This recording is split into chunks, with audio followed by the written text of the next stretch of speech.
السلام علیکم دوستو، کیسے ہو؟ امید ہے کہ آپ سبھی خیریت سے ہوں گے۔ ایک کڑوا سچ اور ایک درخواست۔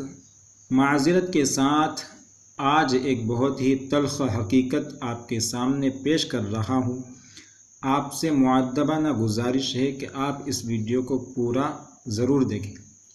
ہمارے معاشرے میں اپنے بیٹے یا بھائی کے لیے جب شادی کا رشتہ ڈھونڈا جاتا ہے تو لڑکی کی خوبصورتی، لڑکی کی شرافت، لڑکی کے کام کاج، لڑکی کا رہن سہن، لڑکی کی تعلیم و تربیت، لڑکی کا خاندان، لڑکی کا جہیز، لڑکی کا جائیداد میں حصہ، لڑکی کی پیدائش سے اس کی جوانی تک کی ہسٹوری جن کی گواہی شرط ہے۔ لیکن لڑکے کی صرف اس کی نوکری ہونا کافی ہے؟ نہ شکل و صورت اہم، نہ کردار اہم، نہ چال چلن اہم، نہ اس کے دوست اور احباب اہم، نہ اس کا گھر والوں سے تعلق اہم، نہ اس کے عشق و معاشقے اہم۔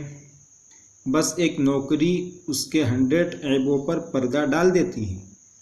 اور عجیب بات تو یہ ہے کہ کسی کی بیٹی یا بہن کے گھر جب دیکھنے جاتے ہیں تو پہلے کہلوا بھیجتے ہیں کہ لڑکی دیکھنے آ رہے ہیں۔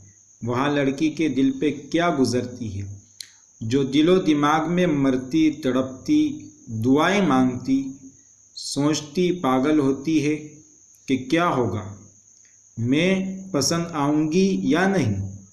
پسند نہ آئی تو لوگ کیا کہیں گے؟ پسند آ بھی گئی تو وہ لوگ کیسے ہوں گے؟ وہ لڑکا کیسا ہوگا؟ ان جیسے ہزاروں سوالات، اور اوپر سے جہالت یہ کہ لوگ کسی کی بہن بیٹی کو بلاتے ہیں، ان کو چلنے کا کہا جاتا ہے، جیسے منڈی میں بھیڑ بکریوں کو کچھ قدم چلا کر پسند کیا جاتا ہے۔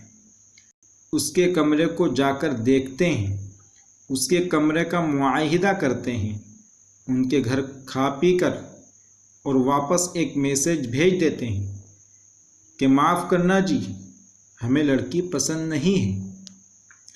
ایسے لوگوں کو تیل کی گرم کڑھائی میں ڈال دینا چاہیے۔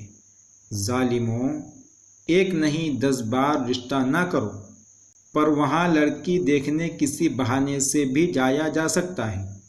جب تک پسند نہ آئے رشتے کی بات نہ کیا کرو۔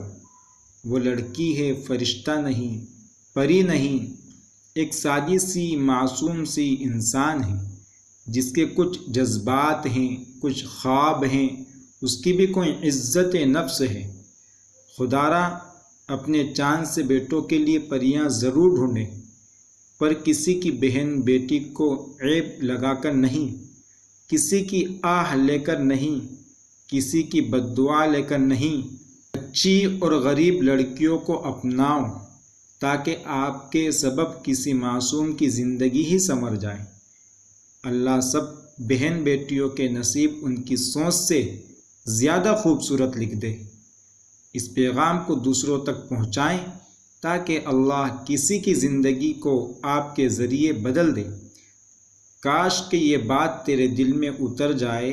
خواہش صرف اتنی ہے کہ کچھ الفاظ لکھوں جس سے کوئی گمراہی کے راستے پر جاتے جاتے رک جائے، نہ بھی رکے تو سوچ میں ضرور پڑ جائے۔